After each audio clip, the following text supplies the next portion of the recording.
गांधी तीर्थ, निसर्गाच्या सानिध्यात महात्मा गांधींच्या जीवनावरील जगातील पहिले मल्टीमीडिया म्युझियम. आजच भेट द्या. गांधी तीर्थ, जैन हिल्स, जळगाव. अधिक माहितीसाठी www.gandhifoundation.net वर विजिट करा.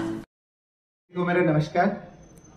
मुझे खुशी है कि मैं जो 11 साल की मेरी एनर्जी स्वराज यात्रा है उसके बाद में अभी यहाँ जलगांव आया हूँ. 11 साल तक मैं घर नहीं जाऊँगा और बिना घर जाए जो बस है आप बाहर देखेंगे उसमें रहकर करोड़ों लोगों तक ये जानकारी पहुँचानी, एक अवेयरनेस लानी है कि इस तरह से जो हम एनर्जी का उपयोग करते हैं वो 85% एनर्जी हमारी कोयले से या ऑयल से या गैस से आती है. और चूंकि ये कोयला हो, ऑयल हो, गैस हो, ये सब कार्बन से मिलके बने हैं. और जब भी हम कार्बन को जलाते हैं, हम रसोई में जब खाना बनाते हैं तो गैस जलाते तो कार्बन डाइऑक्साइड का उत्सर्जन करते हैं. इलेक्ट्रिसिटी का उपयोग करते हैं तो अधिकतर इलेक्ट्रिसिटी भारत में 75% लगभग कोल से बनती है, तो हम कार्बन डाइऑक्साइड का उत्सर्जन करते हैं. तो जाने अनजाने हम सब लोग मिलके बहुत बड़े अमाउंट ऑफ कार्बन डाइऑक्साइड का उत्सर्जन करते हैं. और मैं आप सबको एक आंकड़ा देना चाहूँगा जो मेरे ख्याल से शायद लोगों को बिल्कुल पता नहीं है कि हम जो घर से कचरा फेंकते हैं वो कचरा होता है प्रतिदिन आधा 1 किलो 2 किलो होता होगा, एक महीने का 50-60 किलो. परंतु हम लोग जो कार्बन डाइऑक्साइड का उत्सर्जन करते हैं ये हमारे सारा उपयोग करके वो 400-500 किलो एवरेज प्रति माह प्रति फैमिली होता है.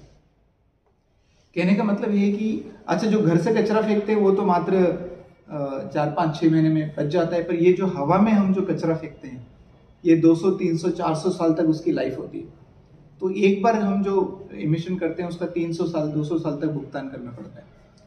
ये जो कार्बन डाइऑक्साइड जो हम छोड़ते हैं ये इतनी ज़्यादा इकट्ठी हो गई है वातावरण में कि जो नॉर्मल होती थी इंडस्ट्रियलाइजेशन, औद्योगिकरण के पहले, उसकी तुलना में लगभग 45% एक्स्ट्रा हो गई. और कार्बन डाइऑक्साइड क्या है, ग्रीन हाउस गैस है, ये गर्मी पैदा करने का काम करता है. इस कारण से पूरी धरती का तापमान ही 1.1 डिग्री सेंटीग्रेड बढ़ गया, जो कि लगभग 1.5 डिग्री फ़ारेनहाइट के बराबर है. जब हमारे शरीर का तापमान 1.5 डिग्री फ़ारेनहाइट बढ़ता है तो हम कहते हैं बुखार आया है. वैसे ही धरती का तापमान 1.5 डिग्री के आसपास बढ़ गया है, तो एक तरह से धरती को बुखार है. और बुखार में क्या होता है, बैलेंस गड़बड़ होता है. वैसे ही धरती पे देखो सारे सीजन बदल गए. ठंड के समय ठीक से ठंड नहीं, बारिश के समय बारिश नहीं, तो कभी जोर से बाढ़ आ रही है, तो जंगलों में आग लग रही है, तो रेगिस्तान में बर्फबारी हो रही है, और समुद्र का लेवल बढ़ रहा है, आइस मेल्ट हो रहा है. तो कुल मिला के अच्छा ये घटनाएं विश्व में सब दूर हो रही है. Canada, America, Japan, Russia, Australia, Germany, Italy, सभी देशों में, मतलब पृथ्वी का कोई कोना छोटा नहीं है जहाँ पे ये आपदाएं नहीं आ रही. तो ये जो यात्रा, इसका उद्देश्य है कि सबसे पहले हम समझें कि जो ऊर्जा का हम उपयोग करते हैं, बल्कि उपयोग नहीं, मैं बोलूँगा दुरुपयोग करते हैं, अनुचित उपयोग करते हैं, ज़्यादा उपयोग करते हैं, उसके कारण ये जो परिणाम हुआ है कि हम क्लाइमेट को चेंज कर चुके हैं. और ऋग्वेद का एक श्लोक है, पृथ्वी पुहु चूर्वी भव. यदि पृथ्वी की सतह ठीक रहेगी तो उसके ऊपर रहने वाले जीव जंतु ठीक रहेंगे.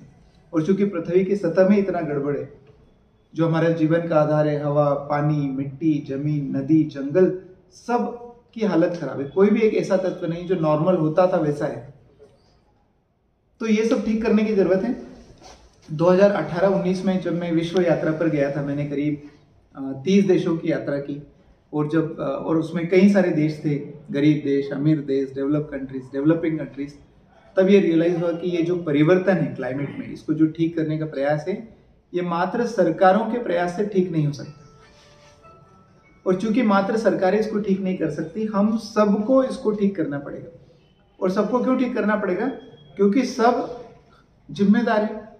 एनर्जी का उपयोग हम सब करते हैं, तो हम सब जिम्मेदार है, तो हम सबको उसको ठीक करना पड़ेगा. कैसे ठीक करना पड़ेगा, जो उसका कारण है, जिसके कारण जलवायु परिवर्तन हुआ, उसको रोकना पड़ेगा. जैसे कैंसर होता है तो कैंसर का जो सेल होता है उसको हटाना पड़ता है.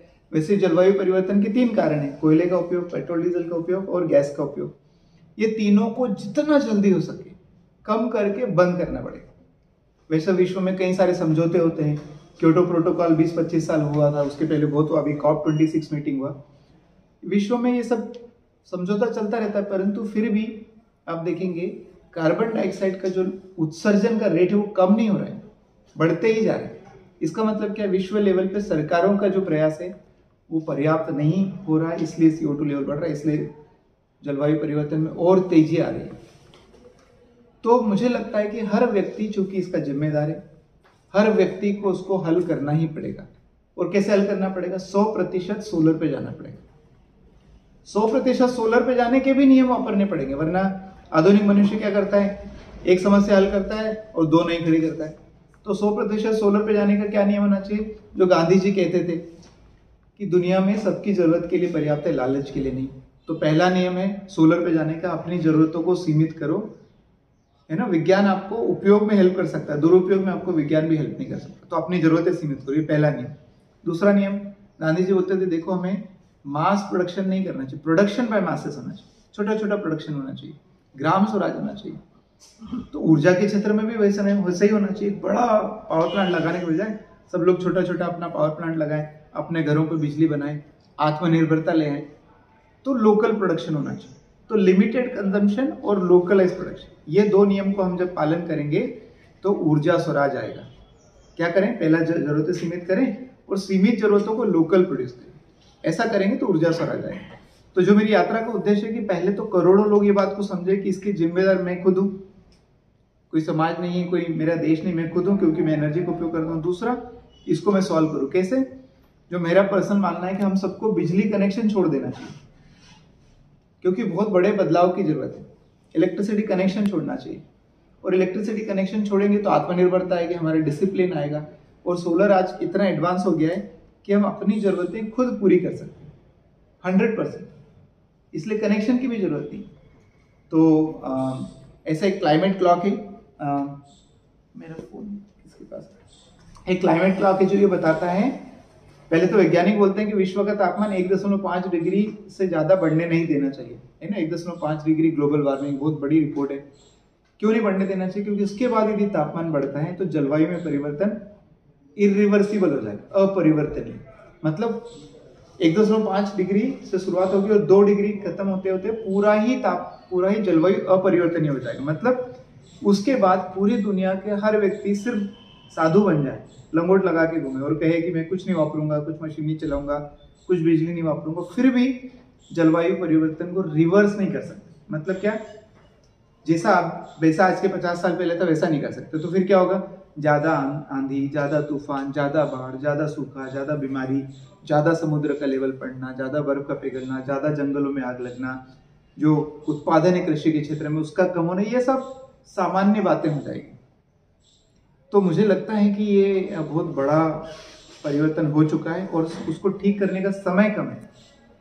और 1.5 डिग्री पे एक और बात बता दूं कि ऐसा कोई प्रलय नहीं आएगा कि अचानक कुछ हो जाएगा।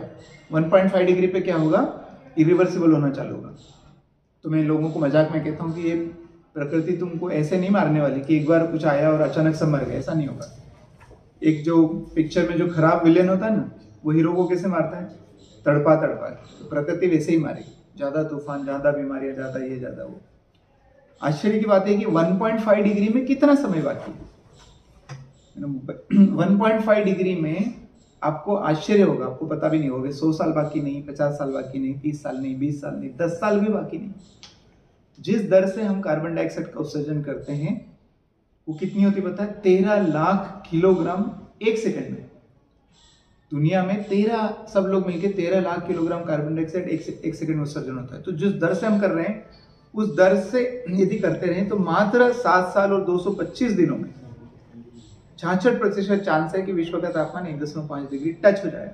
अभी ऑलरेडी 1.1 हो गया, तो सिर्फ 0.4 डिग्री सेंटीग्रेड का ही गैप बचा है। तो कहने का मतलब समय बहुत कम है, और इसीलिए मुझे लगा कि ये सिर्फ सरकारों के प्रयास से नहीं होगा, एक आंदोलन की जरूरत है। आंदोलन कैसा होना चाहिए? जिसमें पहले हम ये समझे कि मैंने किया है, दूसरा इसको ठीक करना है तो मुझे किसी पे एहसान नहीं करना है, सरकार पे एहसान नहीं करना है, समाज पे एहसान नहीं करना, अपने बच्चों के लिए करना है। मतलब आज हमने नहीं किया तो हमारे बच्चे उसको बहुत भुगतेंगे। तो हमारे बच्चों के लिए काम करना है। तो एक आंदोलन होना चाहिए कैसा, जिसमें हमें यह गर्व हो किसी व्यक्ति को कहने में कि मेरे घर बिजली कनेक्शन नहीं है, जिसको यह गर्व हो कि मेरे कारण कार्बन डाइऑक्साइड का उत्सर्जन नहीं होता, जिसको यह कहने में गर्व हो कि मैं पॉल्यूशन का हिस्सेदार नहीं हूं, मैं सॉल्यूशन का हिस्सेदार। जब ऐसा सबको लगने लगे तब एक तरह से एक बड़े लेवल की जन जागृति आएगी, एक आंदोलन बनेगा। और ये आंदोलन सिर्फ एक देश के करने से नहीं होगा, विश्व के इतिहास में पहली बार ऐसी समस्या है जिसमें हर मनुष्य, हर देश उसमें उसको सफल होना पड़ेगा। तो विश्व लेवल पे आंदोलन करना पड़ेगा। तो जो हमारी एनर्जी स्वराज की कल्पना है, सिर्फ देश की नहीं बल्कि पूरे विश्व करना पड़ेगा और कम समय में करना पड़ेगा। इसी बात को ध्यान में रखते हुए मैंने सोचा कि आज यदि गांधी जी होते तो क्या करते, किस तरह से एक जन आंदोलन करते। तो यदि गांधी जी होते तो कुछ यात्रा करते जैसे दांडी मार्च हुआ था, और उसी हिसाब से मैंने सोचा कि हमें ये जनता की भी जाना पड़ेगा, लोगों को समझाना पड़ेगा और इस परिवर्तन के लिए प्रेरित करना पड़ेगा।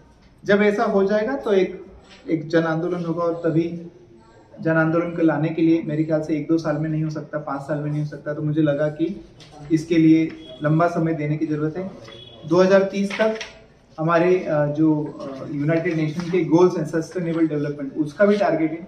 इसलिए मेरी कल्पना हुई कि मैं 2030 तक बस में रह के बिना घर जाए यदि लोगों के पास ये संदेश पहुंचाएं तो कुछ चांस है कि हम जलवायु परिवर्तन को रोक सकते हैं।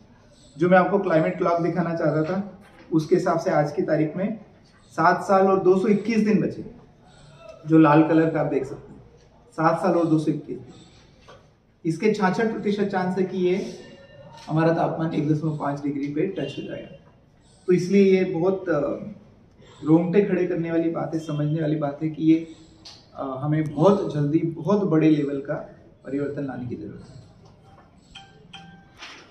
मेरी यात्रा, मैं मध्य प्रदेश का हूँ। मध्य प्रदेश सरकार ने मुझे सोलर एनर्जी का ब्रांड एम्बेसडर भी बनाया। तो 26 नवंबर को 2020 में चालू हुई थी भोपाल से, और इसका पर्पस है कि कम से कम 2020 में, और इसका उद्देश्य है कि कम से कम देश के 7-8 चक्कर लगाए 2030 तक। कहाँ समापन होगा ये तो कहना मुश्किल है, काफ़ी लंबा समय बाकी है।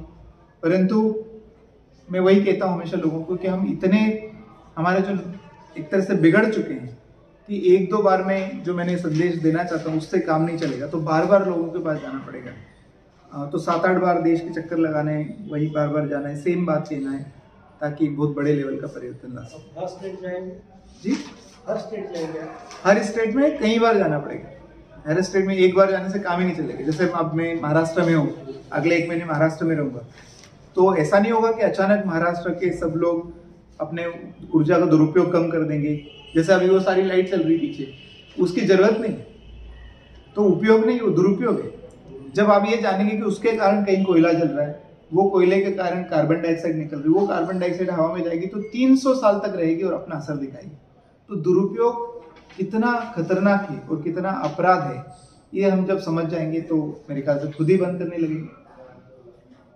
तो ये बार बार लोगों को समझाना पड़ेगा, अलग अलग तरीके से डिमॉन्स्ट्रेशन करने के, कि लोग बिजली कनेक्शन छोड़ें, सोलर पे जाएं, अपनी ज़रूरतों को कम करें और लोकली प्रोड्यूस करें। एक जो मेन उद्देश्य होता है कि खास करके यंग लोगों को ज़्यादा से ज़्यादा मिला जाए, क्योंकि बड़े लोग तो 20-30-40 साल में चले जाएंगे, यंग लोग बचेंगे, तो उनको ये बात समझाना जरूरी है। और आज वो समझ जाएंगे तो आज के 10 साल बाद, 12 साल बाद वो उसको अपना लेंगे अपने जीवन में। तो मैं स्कूलों में जाता हूँ, कॉलेजों में जाता हूँ, डिस्ट्रिक्ट एडमिनिस्ट्रेशन से मिलने का प्रयास करता हूँ, पॉलिटिशियन से भी मिलने का प्रयास करता हूँ, क्योंकि इसमें सब हिस्सेदार है, किसी एक सेक्शन से नहीं होगा। तो हर व्यक्ति को इसमें जोड़ना ही पड़ेगा। ऐसा नहीं कि मेरे देश ने ठीक कर लिया परंतु पड़ोसी देश ने नहीं किया, तो भी प्रॉब्लम तो हमें भुगतना है, क्योंकि कार्बन डाइऑक्साइड की तो कोई सीमा नहीं होती। तो इसलिए मैंने कहा यह विश्व की प्रॉब्लम है और पूरे विश्व को एक साथ मिलकर हल करना ही पड़ेगा। हम एक यहाँ सफल हो गए, वहाँ नहीं हुआ, उससे काम नहीं चलेगा। 2-3 काम करता हूँ, एक तो व्याख्यान लेता हूँ और दूसरा जो मेरी बस है जिसमें मैं रहता हूँ उसका डिमॉन्स्ट्रेशन करते हैं, ताकि लोगों को एहसास हो कि एक छोटे से बस में सारे काम होते हैं। जो बस है वो मेरा बस नहीं, मेरा घर है, मैं उसी में सोता हूँ, वहीं पे खाना बनता है, वहीं पे बाथरूम है, वहाँ पे ट्रेनिंग रूम है, वहीं पे काम होता है, लाइब्रेरी है, मंदिर है, तुलसी है, ट्रेनिंग रूम है, टीवी है, सब है। तो इतनी छोटी जगह में सारे काम हो सकते हैं और वो सोलर पे चलता है। बस का इंजन सोलर पे नहीं चलता, परंतु जो घर की रिक्वायरमेंट वो पूरी सोलर पे होती है, वो करते हैं। फिर कई जगह ट्रेनिंग लेते हैं, कुछ मेरे ऑनलाइन ट्रेनिंग मटेरियल हैं, तो वो भी हम लोगों को प्रोत्साहन करते हैं कि वो करें। जैसे मध्य प्रदेश सरकार को मैंने एक ऊर्जा साक्षरता होना चाहिए सब समझाया कि चूंकि हमें ऊर्जा के प्रति निरक्षरता है, हमें पता नहीं, हमें मतलब 99% लोगों को पता नहीं कि ऊर्जा कहाँ से आती है, कितने हजार किलोमीटर चल के आती है या तारों से आती है, उसके कारण कितना कार्बन डाइऑक्साइड होता है, मेरे कारण कितना कार्बन डाइऑक्साइड होता है, ये कार्बन डाइऑक्साइड का क्या नुकसान है, मैं कैसे ठीक कर सकता हूँ, मैं कैसे कम कर सकता हूँ, मैं सोलर पे जाने के लिए मुझे क्या करना पड़ेगा, कितना पैनल लगेगा, कितना खर्चा आएगा। बहुत सारे प्रश्न हैं जो हर उस व्यक्ति को पता होना चाहिए जो ऊर्जा का उपयोग करता है, और हर व्यक्ति ऊर्जा का उपयोग करता है, परंतु हमें पता नहीं। तो एक तरह से निरक्षरता है बड़े लेवल की, और अच्छे पढ़े लिखे लोग भी नहीं जानते।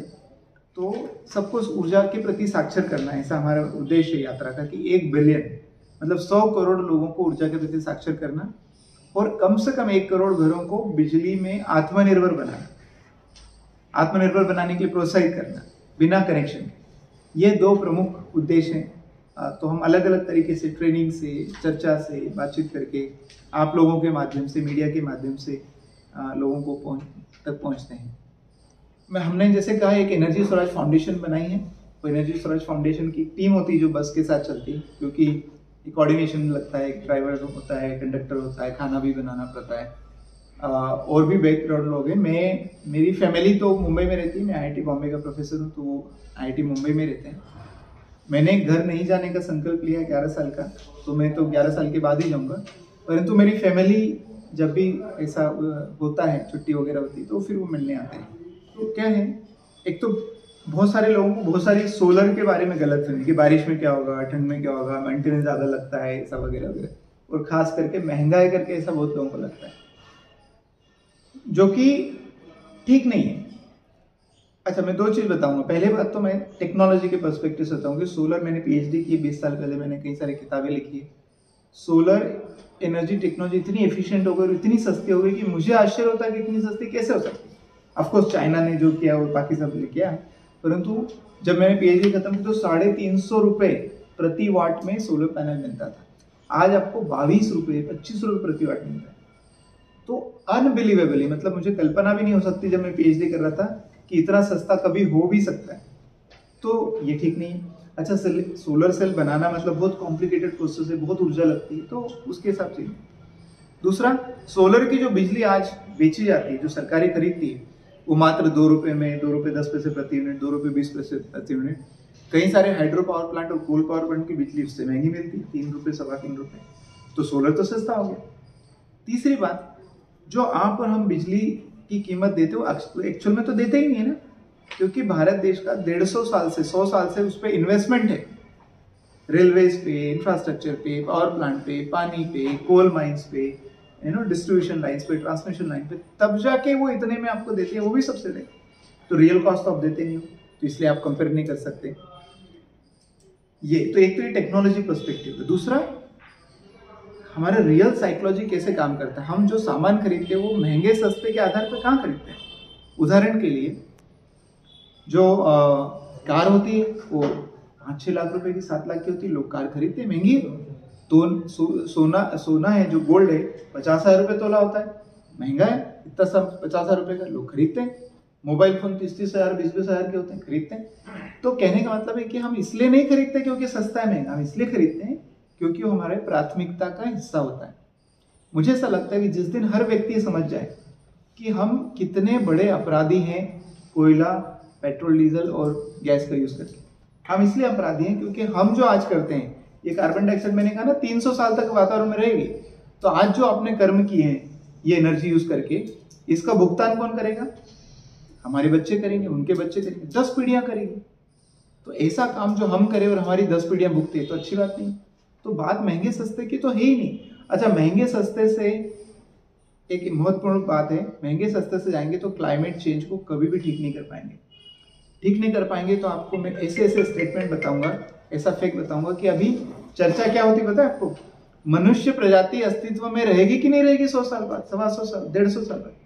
तो जब इतनी बड़ी बात हो, जब अस्तित्व की बात हो, तो फिर महंगे सस्ते का कहाँ? इमरजेंसी में हम जब हार्ट अटैक आता है तो ये थोड़ी बोलते हैं कि डॉक्टर के पास जाऊं कि नहीं, इन्वेस्ट करूं कि नहीं, पैदल जाऊं कि ऑटो से जाऊं, तो जाते हैं।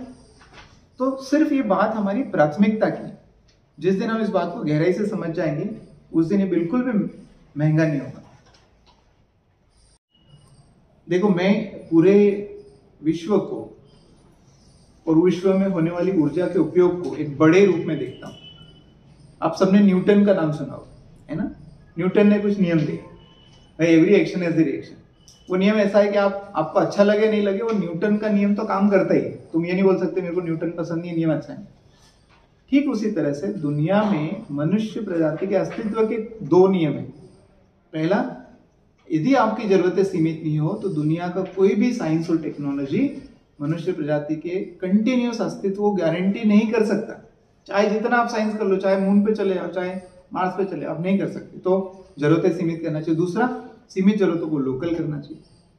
तो आधुनिक मनुष्य क्या करता है? एक समस्या हल करता है और दूसरी नहीं खड़ी करता है। कई सारे लोग इलेक्ट्रिक व्हीकल को लेकर बहुत एक्साइटेड होते हैं कि बहुत प्रदूषण कम हो जाएगा। ये सही बात है, प्रदूषण कहाँ कम होगा? शहर का प्रदूषण कम होगा, परंतु कहीं और बिजली पैदा हो रही ना, उसका क्या? अच्छा, बिजली यदि सोलर से नहीं आ रही और कोल से आ रही है और आप इलेक्ट्रिक व्हीकल कर रहे हैं, तो आपने क्या किया? सिर्फ प्रॉब्लम को शिफ्ट कर दिया। क्योंकि इलेक्ट्रिक व्हीकल की जो मोटर है वो नॉर्मल पावर प्लांट, जो हमारे मोटरसाइकिल के जो इंजन होता है उससे ज्यादा एफिशिएंट, इसलिए 15-20%, 25% फायदा होगा।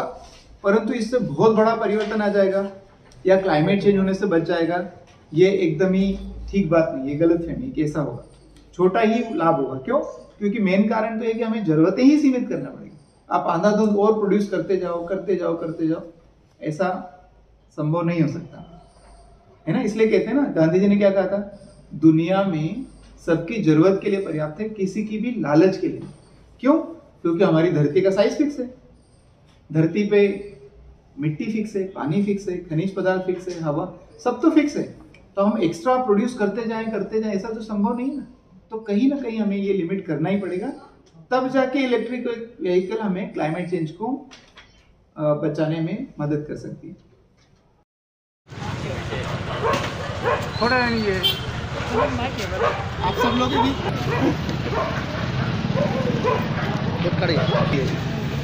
सब लोग आ जाइए तो मैं बताता हूँ।